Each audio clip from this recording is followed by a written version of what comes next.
ओम श्री गणेशाय नमः। ब्रह्मा जी कहते हैं नारद, उसके बाद मैना और हिमालय आदर पूर्वक देवताओं के कार्य को सिद्ध करने के लिए कन्या की प्राप्ति हेतु वहाँ जगत जननी भगवती उमा का चिंतन करने लगे, जो खुश होने पर सभी अभीष्ट वस्तुओं को देने वाली हैं। वे महेश्वरी उमा अपने पूर्ण अंश से गिरिराज हिमवान के हृदय में प्रविष्ट हुई। इससे उनके शरीर में अपूर्व एवं सुंदर प्रभा उतर आई।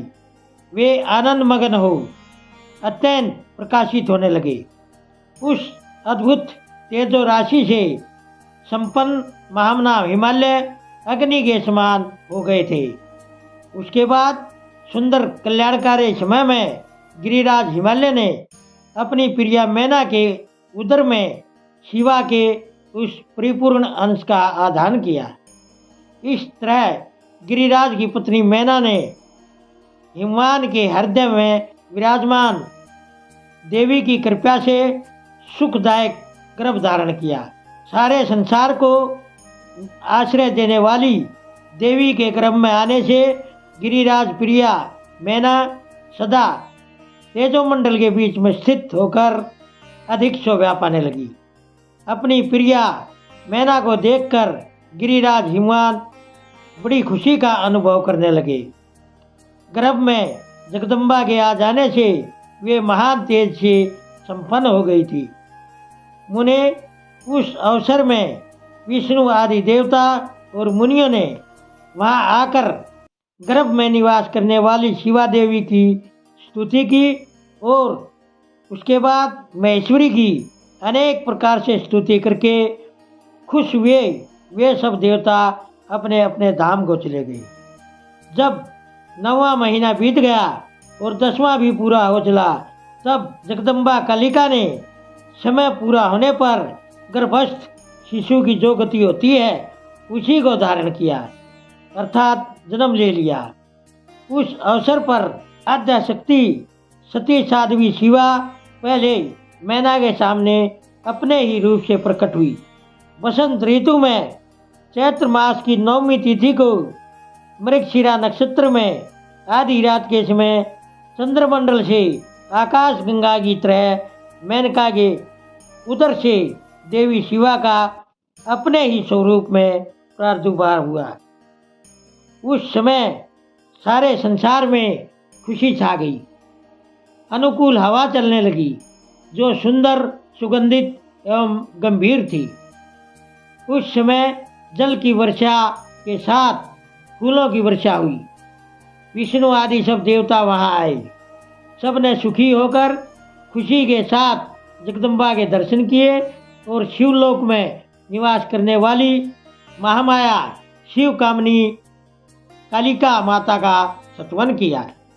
नारद जब देवता लोग स्तुति करके चले गए, तब मैना उस समय प्रकट हुई नील कमल दल के समान कांति वाली देवी को देखकर आनंद का अनुभव करने लगी।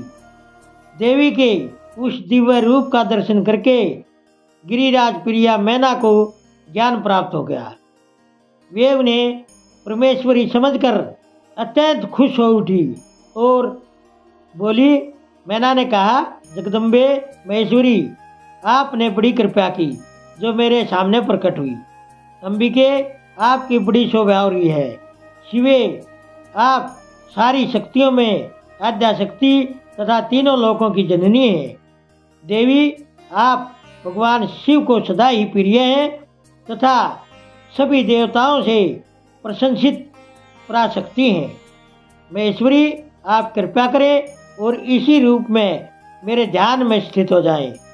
साथ ही मेरी पुत्री के अनुरूप प्रत्यक्ष दर्शनीय रूप धारण करें। ब्रह्मा जी कहते हैं, नारद, पर्वत पत्नी मेनका की यह बात सुनकर अत्यंत खुश हुई शिवा देवी ने उस गिरिराज प्रिया को उत्तर दिया। देवी बोली, मैना, तुमने पहले मेरी बड़ी सेवा की थी। उस समय तुम्हारी भक्ति से खुश हो मैं वर देने के लिए तुम्हारे सामने आई। वर मांगो। मेरी इस बात को सुनकर तुमने जो वर मांगा वह इस प्रकार है। महादेवी, आप मेरी पुत्री हो जाएं और देवताओं का भला करें। तब मैंने तथास्तु कहकर तुम्हें आदर यह वर दे दिया और मैं अपने धाम को चली गई। गिरिराज कामिनी, उस वर के अनुसार समय पाकर आज मैं तुम्हारी पुत्री पैदा हुई हूँ। आज मैंने जो दिव्य रूप का दर्शन कराया है, इसका उद्देश्य इतना ही है कि तुम्हें मेरे स्वरूप की याद आ जाए। नहीं तो मनुष्य रूप में प्रकट होने पर मेरे बारे में तुम अनजान ही बनी रहती। अब तुम दोनों दंपति पुत्री भाव से अथवा दिव्य भाव से मेरा लगातार चिंतन करते हुए मुझ में स्नेह रखो। इससे मेरी उत्तम गति प्राप्त होगी। मैं पृथ्वी पर अद्भुत लीला करके देवताओं का कार्य पूरा करूंगी। भगवान शंभु की पत्नी होंगी और सज्जनों का संकट से उद्धार करूंगी। ऐसा कहकर जगदम्बा शिवा चुप हो गई और उसी समय माता के देखते देखते खुशी खुशी नवजात पुत्री के रूप में परिवर्तित हो गई। ओम नमः शिवाय। दोस्तों, सभी तरह की धार्मिक वीडियो देखने के लिए बने रहिए हमारे YouTube चैनल धार्मिक वाणी पर। धन्यवाद।